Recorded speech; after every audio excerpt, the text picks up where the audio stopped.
time. And I want you to know that since I am a senior citizen, that I might not remember everything all the time. So I brought me a list of what stories I want to tell, because if I didn't, I'd forget half of them. My name is LaVerne, and I'm from Laurinburg, North Carolina, but I can't help it. Now, do y'all see this thing right here? You know what you call that? Not if you from Laurinburg. It ain't a light bulb, it's a light bulb. And I remember when I was a kid, I used to hear my Aunt Alice. She was my most favorite person in the whole wide world. And you'd tell her something and she'd say, well, I hope I die. I didn't know what in the world that meant. And sometimes you'd tell her something and she'd say, well, I hope I never. I didn't know what none of that meant. But I'm telling you what's the truth. The older I get, the more I realize that we get kind of stuck in these things that we say that don't really mean nothing. But you know what? Laurinburg's not any worse than some of the other places that I have lived. I have lived in Gastonia. And there was a lady up there, it didn't matter what you were doing, she was an expert on it. I tried to lay tile on my floor, she was right there. She knew how to do it, she knew how to do everything. And their favorite thing to say in Gaston County is, you could tell them a story, you could tell them, well, John went up there and he jumped off of the Empire State Building and he landed down on the ground, and of course he didn't make it. And she would say, wow, that's just something they say in Gaston County. So it's worse than Laurinburg. If you can imagine a place worse than Laurinburg, Gaston County is. And Raleigh, North Carolina, when I went up there, I lived up there one time, and their favorite thing to say up there is, say a woman's going shopping and she's going to try to find her a brand new pocketbook. She'd say, I'm looking a new pocketbook. Not looking for, looking. I'm looking a new pocketbook. So it's really funny how people say things in different areas. You know, you kind of get used to the way they talk. But you know what? I like these North Carolina stories. And I have one about these two preachers that was traveling in the mountains of North Carolina. And they were so thirsty they couldn't stand it. And so they were looking for some place to get them some water, and they happened to pass by this farmhouse. And this old lady was out there, and she was out there in the yard, and she was up there by the pump, and they realized that she had a well, and she was getting water out of it, and they bet they could get them some water. So they went over there to her, and she had her back to them. They couldn't see her, and one of them said, excuse me, ma'am, said, we'd like to get some water. And she turned around, and when she did, she had been dipping snuff, and it was all down the corners of her mouth. And one of them, he was so thirsty, he didn't care. So he went on over there to her, and he said, I'll take some of your water if you don't mind. So she reached down in there with this gourd dipper. Gourd dipper had a handle about that long. She reached down in there and got him some water out of the bucket, and he just gobbled it down. I mean, he just was so thirsty he couldn't stand it. Well, the other one, he thought, I ain't drinking behind that woman. That's the only thing she's got to drink out of, and I ain't drinking behind her. So he noticed when the other one was drinking the water, that the water drizzled down the long handle, and there was a hole in the bottom of the handle. And the water dripped out of that hole, and so he said, well, you know what I can do? I'll just drink it right out of that little hole. So he took that gourd and he held it up in the air, and he stuck that end of it in his mouth, and he started just drizzling that water right on in his mouth. And the old lady says, well, I declare, I bet there's been 150 people come by here to get some water. And you know, you are the first person I have ever seen that drinks out of the end of it like I do. and then they went on down the road and they saw this other farm. And they saw these chickens running around out there in the yard, and the chickens had 3 legs. Well, that one preacher, he says, I've never seen nothing like this in all my life. He said, how in this world did y'all get chickens with 3 legs?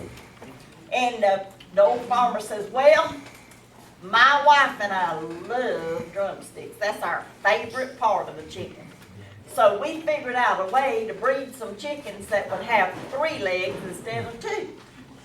And that preacher just stood there and shook his head. He said, this beats all I ever seen. He said, do the chicken drumsticks taste any better off of them chickens than they do off the rest of them? Farmer says, I don't know. I ain't never been able to catch one of them. And I got to tell you another story about LaVerne. There was this lady that my mama used to work with, and she had lived in this same house, and we knew right where she lived because she lived across the street from my cousin. And bless her heart, Miss Hurley died, and so we was going to go over there to, back in Laurinburg, now they may call it a wake nowadays, but back in Laurinburg they called it a setting up. Well, I guess that's good, because when you're awake, you're setting up. And so we went over there, and we went to the front, we looked at the front door, and there's no wreath on the door. And Mama says, well, to be sure they have a wreath on the door. Well, they wasn't, and there was no cars there. And Miss Hurley was right well thought of in that town, so we figured somebody would surely be there besides us. So we went up there on the porch, and of course, I don't know how it is here, but in Laurinburg, way back in those days, when they brought people home, you didn't knock on the door, you just went on in. So we walked up there, and we opened the door and went on in, me and my little girl, and my Aunt Alice, and my Aunt Martha, and here we go on in. And this lady met us at the door, and she was the sweetest lady. She was just a grinning and just so nice to us, and invited us to come on in, and it was cold. And she says, come on in here to the middle room, and said, that's where the heat is. Back then, they didn't heat the whole house. So we went on in the middle room there, and we sat down, and we talked, and we talked, and we talked about everything we could think of that you would talk to about somebody that you have never laid eyes on in your whole life. And the lady was talking about how pretty my little girl was, and we were just talking and carrying on. All of a sudden, the conversation came to a lull, and my mama didn't know what else we were going to say. And she says, where's all the rest of them at? And the lady says, the rest of who, honey? And my mama says, Estelle and all them, where all them at? And she says, oh, honey, you talking about Miss Hurley. She moved over there about 3 streets down about 3 years ago. And so we was in the wrong house. And I don't know how you'd get by with that nowadays, but I don't think you would. But I have another story about 2 little boys that went to church one time. Meanest little boys you ever seen in your life. And the Sunday school teacher, she really, you know, she loved kids, but she's kind of dreading them 2 little boys because she knew who they were. And they just stayed in trouble all the time.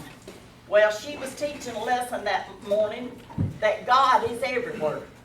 So she was teaching the lesson, and she says, you know, God's everywhere. He's in the lakes, and He's in the streams, and He's in the tree. God's just in everything. And you can see God in everything that you look around.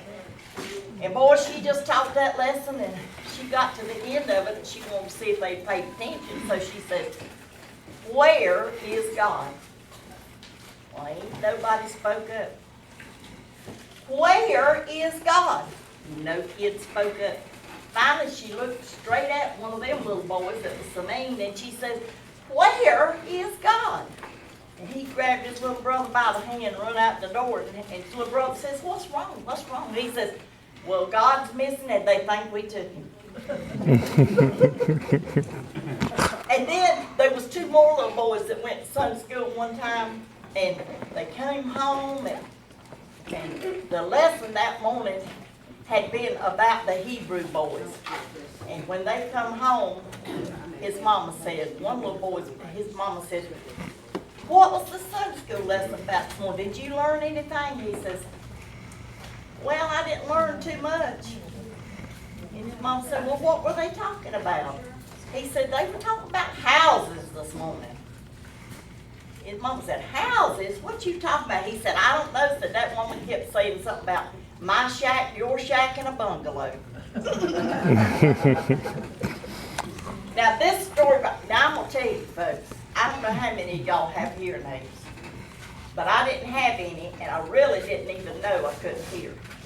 But I went to church at Christmas time. They were practicing for the Christmas play, and I told Dan, I said, if those kids don't speak up, there's nobody gonna hear them on the back row, because here I am on the second row during the practice, and I said, I can't hear a word they're saying.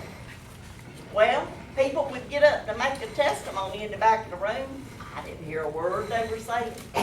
And then my granddaughter had a play down at Mount Pleasant High School, and I went down there and I saw that play, and I sat just a few seats from the front, and I couldn't hear anything they were saying. It didn't dawn on me it was me and not everybody else. And finally went to the doctor, and they told me that I needed some hearing aids, and showed me my test on my left ear, and boy, it just went plunging like that. And so I got my hearing aids, and man, I was remarking a while ago that I was sitting in the living room and the washing machine was filling up, and I kept wondering where that water was coming from, because used to I couldn't hear that, and now I can. It's just amazing how much we take our hearing for granted. But Dan has had hearing aids ever since he was a little boy. All his life he's been hard of hearing. Well, I had forgotten that he can't hear through walls, and I've learned that too since I got hearing aids. You absolutely can't hear through walls if somebody's talking in the other room. Well, I was sitting in the bathtub one morning, and we had just visited a church that was a real lively church. And they even had people in there that was playing the tambourines, and I thought to myself, man, that would really, really be a perky thing to do at church. I mean, that would really liven it up. So I was sitting in the bathtub, and I said, honey, you know what I want? He ain't heard a word I said. I hollered at him again, honey, you know what I want? He finally gets up, comes in there to see what I'm talking about. And I said, I want me a tambourine. He said, a tangerine? I said, no, not a tangerine, a tambourine. He said, honey, you'd break your neck jumping on one of them things. So, he thought I was talking about what do you call them things? A trampoline. But anyway, I've learned to appreciate my hearing, and I've also learned to appreciate something else. And that is, I was talking to a friend of mine the other day. We were talking about a person that I knew way back in my younger days. And I said, I'll never forget her. And then I added, as long as I have a memory. Because you know what? We take that for granted, but we may not always have that. And I thank God for the memory that I've got. And thank y'all for letting me come here today and share with you. Y'all have a good day.